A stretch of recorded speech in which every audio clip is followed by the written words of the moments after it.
comes a new challenger! What's up YouTube? Collin with Challenger TCG here, wanting to give a rundown of how my weekend went. As some people know, I was in Atlanta for the Charlie's Collectible 10K, what eventually turned into a 12K tournament because of high enough attendance. Playing my set list was something previously unknown in the metagame, and wanted to give a tournament recap, give a deck profile breakdown as to why I played the cards that I did, as well as give a little bit of a review going into Houston here in about a week and a half for our first official Riftbound event, what I expect the metagame to be, what I think you should be playing going to that. Without any further ado, let's get started. That is something that I've been looking at for a little while for the people that have been a part of my Metafy to know that I've been a thorough set enjoyer, just as somebody who wants to play a deck that can play a mid-range controlling style, and Sett kind of provided everything that I needed. His ability here protects any unit from being destroyed once by just spinning the buff that it had on it for only the cost of a power and exhausting him, obviously. But he also will be readied anytime that you conquer, allowing it to be used multiple times if you're using it on offense, which is extremely powerful. Our objective with this deck is to build up a very strong board of buffed units, and afterwards we just start conquering battlefields and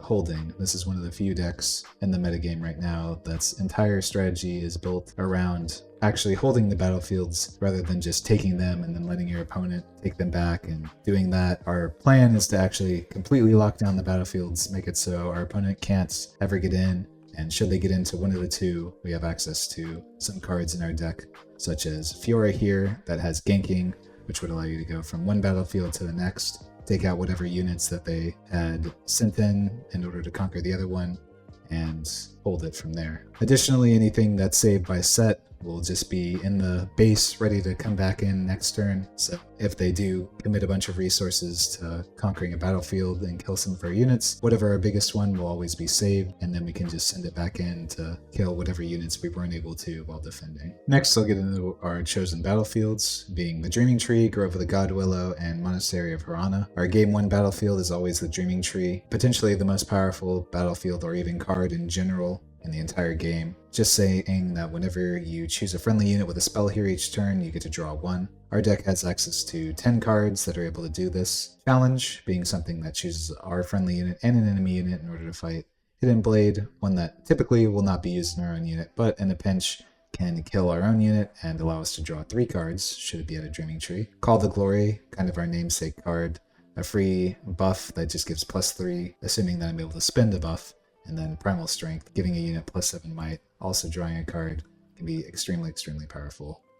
Dreaming Tree is not something that's commonly ran with Sett, but is, in my opinion, the most powerful card in the game, so to play a deck that is not utilizing Dreaming Tree is probably a mistake. Moving on to our games 2 and 3 battlefields. Going first, meaning that you have the choice in the games 2 and 3, we have Grove of the Godwillow. Our entire strategy is built around holding battlefields, so it should be pretty obvious why we would want access to a card like Grove of the Godwillow, where if we're able to use our large units to hold here, we're drawing an extra card every turn and can bury our opponents not only with the card advantage provided by that, but also just access to all of these different strong might units that they have no way to break through. It truly can be impossible for your opponent to win the games where you're able to set up early on a Grove of the Godwillow. Lastly is Monastery of Harana. We use this one going second in the games 2/3, only because it's kind of our weakest battlefield. It may seem like something that Sett would do often, but typically you're only going to be able to get a card or two over the course of the game out of this, but because Sett is the only deck right now that's a part of the metagame that can truly utilize this, it ends up being completely neutral for your opponent, whereas for us it gives us a card or two that's worth its inclusion, even if it may not be as strong as the other two. Getting into the units of our deck, we'll start with our chosen champion, being Sett Kingpin, also a card that we play 2 more copies of in our deck. This card is what we built our deck around and truly is incredible. A 4-cost 5 might is already pretty good, but his ability reads that he gets +1 might for each buffed friendly unit at his battlefield, which also includes himself, meaning that at any battlefield, assuming he has a buff, we're now looking at a 7 might unit that can't be falling starred. We'll trade for a Darius after he's gotten his ability to get him up to 7 might, and even will get bigger than that, assuming that you have any other units with buffs at that battlefield. It's pretty common to see him at 8, 9, 10 might, and being an absolute menace for your opponent to deal with. Additionally, he has tank, which means that he has to be assigned combat damage first, protecting all of the smaller units behind him with buffs. They have to get through this extremely large unit before they can even start touching him, after which you can use the Sett's ability to save him and then just put him right back on that battlefield, buff him again, and then they have to do it all over again, creating completely hopeless situations for your opponent once you've set up properly. Your next unit is Pit Rookie. This is our best 2-drop, granted not one that you want to be playing on turn 2 unless you absolutely have to. Its ability is when you play it, you can buff another friendly unit. Getting buffs on our units is the name of the game, and there is not much better than Pit Rookie. Being able to do it for only 2 energy is incredible, and leaving behind a body that we can then buff later in order to provide more power to our Sett Kingpin is very, very nice. Following that is the actual 2-drop that we want to play on turn 1 is Cytherea of Cloudfield. Its ability is pretty simple. It's just when you play another unit, you get to buff her, which will then give her essentially 2 might at all times, as it's a pretty easy clause to trigger. This buff will also buff up our Sett Kingpin, where you can see kind of all of the synergy working together in this deck in order to get him an additional might. With that buff, now he's an 8 might. Now their Darius that they're sending into him won't even trade unless they have a cleave, at which point he would just trade for only the Cytherea, because we could save our Sett with our ability to return him to base and just expend the buff off of our legend. So extremely powerful 2-drop, works perfect in this deck, and exactly what you're looking to play on turn 1. Our final 2-cost unit is Daring Poro. We only play 1 copy of this little guy, but he's just kind of the curve filler that we need in order to make sure that we have a turn 1 play going first, ideally. He is much better than the other 2-drops at this slot, as when you buff him, he can actually get up to 4 might in total, preventing him from being Hextech Raid, also trading for Kaisas, trading for Noxious Hopefuls. Getting into that 4 might is a very, very, very important number, so definitely don't sleep on this guy. After that, we have First Mate, probably one of the best units printed in Set 1. A 3-cost 3 might is already pretty decently statted, but his ability is when you play him, you can ready another unit. That means that you can move 1 unit from one battlefield to the next, essentially giving something ganking by returning it to your base, playing the First Mate, readying it, and then sending it into the other base, kind of hitting a drop on your opponent who didn't expect your big Sett Kingpin to move from one base to the next. You can also play it alongside one of these units in order to immediately get an accelerated unit out of nowhere that your opponent is not expecting. So outside of that, it is also a very good turn 1 play as just a 3 might unit that'll be bigger than most of the 2-cost units your opponents will be playing, so it will work very, very nicely. Moving on, we have 2 copies of Kinko Monk. This is just kind of the best buff provider for its cost, and being able to buff 2 units at once is just very, very efficient for only the cost of 4 and a power. So definitely an incredible card,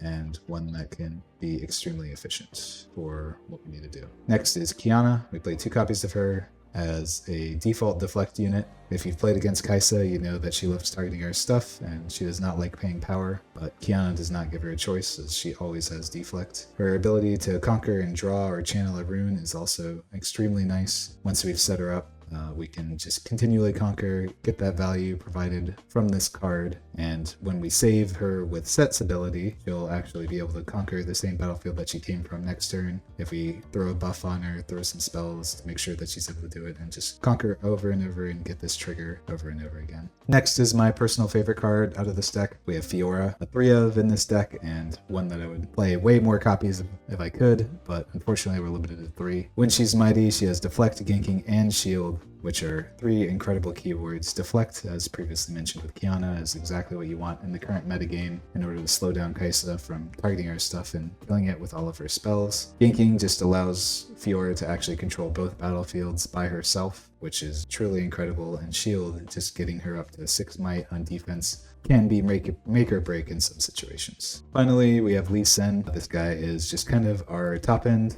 We wanted a large accelerating unit that also buffs the rest of our board, and Lee Sin is exactly that. So it just allows you to build boards that can get up to crazy, crazy numbers. I think my record so far is a 70 might board, yes, 7D, with a couple of Lee Sins, a couple of Sett Kingpins. Those guys can get up to 14, 15 might with enough Cythereas out there. Using a Kinko Monk to get a couple of buffs out, whatever it may be, you can get to truly unbreakable battlefields and make it so that your opponent has no way to win the game.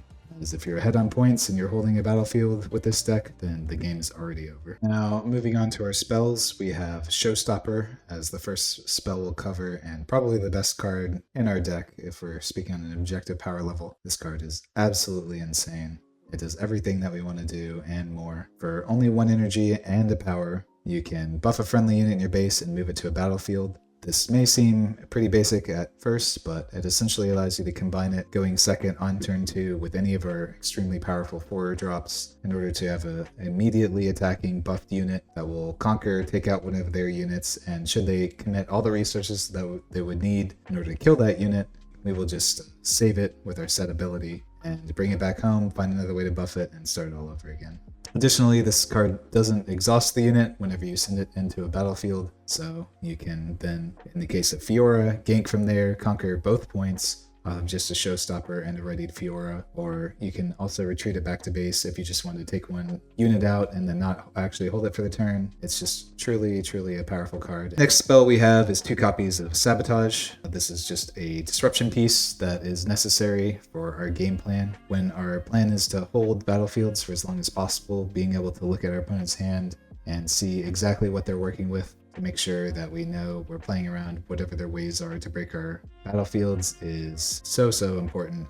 And honestly, just looking at their hand can be more important than actually taking a card out. That being said, taking their best card is also pretty nice, and is why we have a couple of copies in here, and is particularly crucial against decks like Aurora or Annie that are built around a couple of specific cards that if we get rid of, their deck just kind of crumbles. So it's very, very nice. Next up, we have 2 copies of Hidden Blade. This is one that I've seen 3 of in most lists. However, in this deck, we're not trying to play this card until the very end of the game, which is why we only have 2 copies in here. It can be kind of difficult for you to win the game if you give your opponent 2 cards and infinite time to use those 2 cards, but if it's the last action of the game and you're trying to go for a win with like a big Darius Cleave or a Thousand-Tailed Watcher, hitting with the Hidden Blade can be backbreaking and impossible for them to recover, given those 2 cards will not do anything, as will win the game immediately after. So when playing this card, make sure that you aren't relying on it. Do not use this card early. It will not work out for you. Just use it late. If for some reason you absolutely have to cast it early, if you're casting it on your own unit and it's at a Dreaming Tree, so you can at least draw 2 cards. Next up is Challenge. This is a card that we're actually playing 3 of, which is a surprise for a lot of people, but it is the best card that we have against Kaiser when played properly. Honestly, the way that Kaiser tends to win is just by writing off of her legend and using that to continually draw cards and bury their opponents in card advantage. We stop that by saying no, by playing our challenge with all of our 5 might units. Every 4-cost unit in our deck, after receiving a buff from any of our many ways to do that, will become 5, or in Sett's case 7, which is more than enough to trade Kaiser off, or rather just eat Kaiser completely. But if it's at game 1 and we're at a Dreaming Tree, we even get to draw a card doing so, which is very, very nice for only 2 energy and a power. Beyond that, it can work with our Sett Kingpin once that guy gets to very large numbers to kill even things as large as a White Flame Protector or a Deadbloom Predator. So the downside of us having to have a bigger unit is usually pretty easily circumvented in this deck. After that, we have our lone gear in the deck being Arena Bar as a 3 of. Do not play less than 3 of this card. I've had so many people ask me, oh, why do you have 3 Arena Bars in our deck? It's because it is like the reason the deck works and functions. There are times that you will bird out a copy or 2 into the matchups where you have to be more aggressive, but as a game 1 piece, this card should always be a 3 of. The reason for that is simple. You just get to buff any exhausted friendly unit. That means as soon as you're playing a guy, after you've established an Arena Bar, every single turn, everything you come out with a buff. So it doesn't matter if your opponent has a Falling Star and hits in base, it's already got a buff because we have the Arena Bar. We could just pay the power, save it, and now your opponents use the best card in their deck for absolutely nothing. Arena Bar will just continually buff all of our stuff from now until the end of time. Every unit that comes out now comes with a buff, which will combine with Sett's ability to make him a absolutely massive monster. 10-11 might tank is very, very, very common thanks to Arena Bar providing so many buffs, and that can make a truly unbreakable board. Next is Call the Glory, potentially our best spell. As if you've been playing card games for any amount of time, you should know that if a card is free and does anything good, then it's probably pretty good, and this card is exactly that. For the low cost of spending a single buff, you can give a unit +3 might out of nowhere. This allows us to tap out of energy and still have interaction in order to stop our opponents from doing whatever it is that they want to do. So a truly crucial part of the deck. And when combined with Cytherea, the cost is functionally 0, as she constantly has a buff on her and can get buffs from playing any unit. So having a Cytherea out can be crucial to using this card. Additionally, it'll draw you a card of Dreaming Tree, which just adds more value onto it. An incredible card, to be sure. Lastly, we have 2 copies of Primal Strength. A little bit of an expensive card, but does what we're looking for. When our entire plan is built on just holding a battlefield, there's nothing that's going to be better than giving a unit +7 might in order to stop things such as a Darius Cleave or a Thousand-Tailed Watcher from coming in. They thought that they were going to clear a board, but surprise, we actually get an additional +7 might, which will be more than plenty in order to stop a Darius or a Thousand-Tailed Watcher from getting you. Now moving into the sideboard, we have 2 Unyielding Spirits. This is obviously for Kaiser as the main boogie monster of the format. We kind of need something to stop the Acathian Rains, the Falling Stars, and while not something we can include in the main deck, after games 2 and 3, this card is definitely worth its inclusion and will save our precious units after they've been killed by their units and they try to play a Falling Star or an Acathian Rain. You can just say no for a single energy. We have the 3rd copy of Sabotage here, mostly because we do not want the 3rd copy into decks like Kaiser. They just draw too many cards, so trading 1 for 1 for them isn't really what our plan is. Our plan is to just look at their hands, see what they're working with, and then start to pick off their units on the turn that we play the Sabotage, rather than just trying to rip a single card out of their hand. It's usually a losing proposition for us. They have more cards than us. We just have to make our cards be worth more than their cards, which we would do by continually reusing them with Sett's legend ability. So that being said, it is extremely strong into Annie and the Aurora decks, as this card will get their key cards out of their hand, as previously mentioned, so it's worth the inclusion of having a 3rd copy. 2 salvages. This is, again, kind of a consolation for the Aurora decks, as we are using it to get rid of not only their Auroras, but also Zonias. Its only real downside is they can be defied, which is never what you want to have happen, but we have so many spells that they need to defy. Adding an additional one on is never a bad thing. We have a 1 of Imperial Decree, kind of my last second spice, and again, for the Aurora matchups, this deck was having a little bit of trouble dealing with it, and I just wanted to make sure that if I ever ran into any Aurora players at the event, that I was not losing anytime soon. It's not worth bringing in against anything other than Aurora, and if you don't think there's going to be much Aurora, you can definitely swap this card out, but it was my personal pick going into this event. Lastly, we have 2 Sett Brawlers. This card's just very, very good. It didn't end up making the main deck, as its main strategy is built around breaking into points, whereas our main strategy as a whole is built around defending points. So it didn't exactly go with the strategy I envisioned for this deck, and I couldn't really find room for it in the main deck.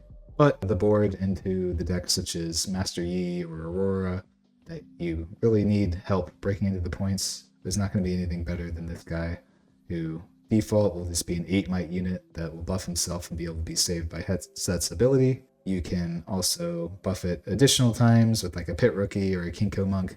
Getting him up to 12, 16 power is pretty common, and at that point you're breaking through whatever you need to, thanks to the power of Sett Brawler. Getting into the tournament recap, my round 1 was against Annie, which was the breakout deck of the weekend, not only for myself in Atlanta, but for the people in Las Vegas who were playing in the Star City 10K over there. It seemed like Annie was a lot more prevalent than it was in China, and for whatever reason, it's just a significantly more popular deck here in North America and something to look out for. My guess is because it's the default best aggressive deck, your guess is as good as mine. 2 was actually streamed and was against Yi Aurora. The first game, my opponent didn't actually end up having the namesake card, being a Dazzling Aurora, so I was able to handle that game pretty handedly. Game 2, my opponent also was off to an extremely slow start. I ended up sabotaging them, and they actually had 3 Auroras in their hand, but fortunately for me, they didn't actually have any of the ramp spells, so they weren't able to actually play it until turn 4, because this was an Obelisk of Power game. At that point, their first Aurora ended up flipping into a Volley Bear, which was played back in base, and I was able to score up to 6 points, leaving only a couple of units out. After that, they played their second Aurora, moved a Volley Bear into the point. The first one flipped a Dead Bloom, and the second one flipped a White Flame. The way that my opponent resolved this, however, was incorrect, and they flipped both to see what they were, and then determined where they were going to go afterwards. Because of that, I thought that my opponent's Dead Bloom was just an 8, when in reality it should have been a 16, so I tried to double Call the Glory my Poro, at which point my opponent said that they used the White Flame ability on the Dead Bloom, which was something I hadn't heard at the time. So we called the judge, which had its own little controversies, namely because the head judge got the ruling wrong and ruled that we had to rewind to the point where the first one trigger went off, which was the Dead Bloom. We were supposed to put the Dead Bloom into play. It would have fought the Poro, after which the second trigger would have resolved and put the White Flame into play where my opponent could play it wherever they wanted. The way that it was actually supposed to work was the first trigger would resolve, put the Dead Bloom into play. Then before that combat is initiated, the second trigger was resolve, play the White Flame. That White Flame could see the Dead Bloom, which would buff it up to a 16, preventing me from being able to do the cute double Call the Glory play I was able to do in order to win. That being said, I did actually have lethal in another way and kind of wanted to use this as a learning experience for anyone who's interested in the deck and my tournament experience. Let's go over to the board that I set up. This is the exact board position that was left over, or how it would have been had the judge ruled it correctly. And I want to see if you back at home will be able to determine how you can win the game here. My opponent was Yi, which is why the Dead Bloom is a 10, and we're at 6 points, so we need to score both points to win. I'll give you a second to take a look at the board state and see if you can determine how to win the game from here. Now, the way to do it's a little bit tricky, but what we do is we play one Call the Glory on one of our sets to buff it up to a 7. We'll then remove the buff off of one of our sets to Call the Glory to set up to a 10. We will then use the buff to get us all the way up to a 14, at which point we will play our Showstopper, paying both an energy and a power in order to send it into this point. At this point, it will trade for the Volley Bear. We can return it to base, exhausting our set in order to save it. We will then play the first mate onto the board, untap our set, which will then be able to conquer this point, putting us at 7 points, and that leaves us with exactly 11 might worth of units to our opponent's 10, and they were tapped out at the time, so it was guaranteed lethal. Just a quick little puzzle there for the people who are interested in those sorts of things. The ruling was incorrect by the head judge, which was unfortunate, but the game would have been won regardless, so it did not matter in the end. Round 3 was against another Annie player, who I also ended up 2-0ing. There weren't too many things to say about the early rounds, as they were over pretty quick from what I remember. The Annie deck is a very tricky one and one to look out for, because if you don't understand exactly what they're doing, they can get some very, very easy wins off of you. Round 4 was into a Darius, which is using like the baited hook, all the tokens that they're creating, and grand stratagem to potentially finish things off. Fortunately, our deck is also extremely good into that. I had a line where my opponent ended up going for like a Darius cleave, and I was able to hidden blade it, and was so far ahead at that point that my opponent just wasn't able to come back, and it was also a quick 2-0. Round 5 was against Kaiser, and George G was actually the person piloting it. This was the first game loss that ended up actually happening, was in game 1. Fortunately, matches are best of 3, so a single game loss does not really mean much of anything, and I was able to come back and win the next 2 games. This deck is particularly good against Kaiser, but does have some issues in game 1 when my opponent draws the nuts, and it just so happens that this game, my opponent had 2 Thousand Tailed Watchers immediately played on curve, followed by 3 Falling Stars, which is like exactly lethal in order for him to win that game, so I just wasn't coming back from that one. All that matters is that you win the best 2 out of 3, so I was able to do that afterwards. My next round opponent was against a Kaiser, was on stream. It was one of my favorite matches, actually, just because I was able to kind of do exactly what this deck wants to do. We were on the Dreaming Tree, and I actually drew all 3 challenges. So on my turn, I ended up playing a challenge, killing their Kaiser. Then it went to their turn, they tried to take the other point. I played a challenge, I killed another unit, and then it went back to my turn. I played a challenge, killed another unit, all of which drew me a card. So it was now up 3 cards. It killed 3 units, and there was just no way that my opponent was coming back from that. And game 2 was just kind of more of the same. This deck doing what it's supposed to do, which is killing Kaisers. Typically using some of our units here, such as Fiora, in order to just completely shut them down. The fact that she's able to gank between points, also has deflect, also has shield, is just a little bit too much for them to handle. The last round was against another Annie. This was the extent of day 1. I was also able to 2-0 my opponent there. It was actually a old friend of mine from Flesh and Blood that I knew from a while ago. Super good dude, super good player, but he just wasn't able to keep up with the power of the Sett deck. After that, I was 7-0 and one of only 2 undefeateds, so I was able to intentionally draw with my opponent, and round 9 I was also able to intentionally draw with my opponent there, locking myself as first seed going into top 16. An interesting point to note is that for whatever reason, they did modified play draw at this event, which is something that I'm personally a big fan of. Kind of gives you an incentive to go through Swiss and actually win your matches as opposed to just getting to top cut and not caring. I think that's a common issue with some games, is that you can go 7-2, just barely eke into top cut, and then you're just as good as the person who went 9-0 with no additional benefit to them. If they lose in the first round, then they're just sick. They went through all that. This is their first match loss, and now they're completely knocked out of the tournament. At least with modified play draw, it gives people an incentive to want to win as much as they possibly can in Swiss, whereas without that, you're kind of just leaving things up to fate. Should you have one bad match in top cut, then you don't have any bonus for actually doing so well through Swiss. It's somewhat controversial, but something that I personally am a big fan of. So if you ever see the option to vote for modified play draw, I definitely recommend it, at least for people like myself.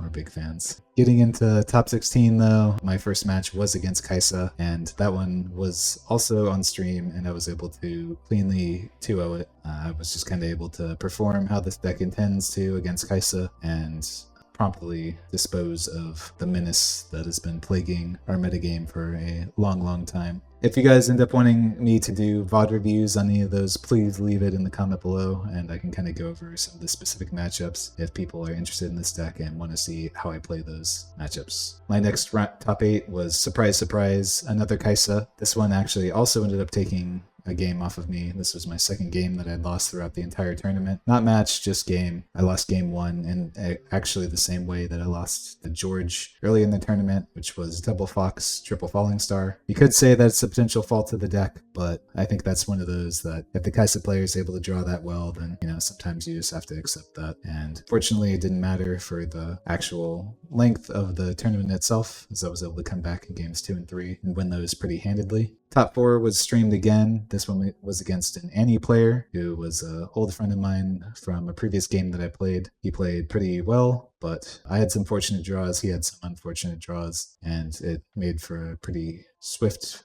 2-0. Finally was against a Yi mid-range player in the finals, obviously streamed at that point. I ended up taking game 1, and she ended up taking game 2. After a pretty sickening exchange of buff spells, I ended up playing 2 Call the Glories on my guy, but she had triple discipline as well as an on guard to exactly run over my guy that I committed 2 Call the Glories out for. Drew 3 cards, at that point it was over. But once we went to game 3, I was a little bit scared. She had started with an Obelisk, went second, and played a Catalyst as her first play, immediately going up to 8 runes on her second turn. She played a Yi, but that was her only creature that actually did anything. Over the course of the game, she just drew nothing but spells, and I was able to kill the Yi, hold my Grove, and the game was over very quickly after that, which was the last match that I actually needed to play in order for me to win. Went 13-0, didn't drop a single match throughout the entire tournament, and yeah, that was how the event ended up going for me. So that concludes my tournament recap as well as deck profile on my 12k winning undefeated Sett deck list. It is a truly powerful deck that in the right hands can do well. Just know that this is a difficult deck. It may take some time to pick it up, and you need to be able to understand what your opponent's game plan is and counter that accordingly with the units that you have available. If you want a more in-depth guide, we'll be releasing a Metafy guide that will go into detail and include things such as mulligan decisions. It'll have a matchup guide. It was very in detail, sideboarding guide, as well as be live updated for what I will be playing Houston and future events, assuming that I'm still on Sett. That being said, thanks for checking out this video. I hope you enjoyed my first deck profile, and hopefully it will be one of many. Make sure to subscribe, like the video, leave a comment if you have any questions, and I will get to them as soon as I can. Until next time, I'm out. Challenger TCG now has a Metafy. If you would like to support our content so we can continue doing what we are doing, then please consider subscribing to any of our Metafy tiers. Not only will you be supporting more content like this, but you will also gain access to our community Discord where we do live streams, Riftbound product giveaways, host VODs of our competitive testing sessions, and offer one-on-one coaching sessions. The members of our team are seasoned veterans of the competitive TCG world and have seen multiple successes across a variety of games. We also have written deck guide content available for free right now, and will be providing additional guides at no cost in the future. So check us out, even if you can't subscribe if you are looking for high-quality competitive content.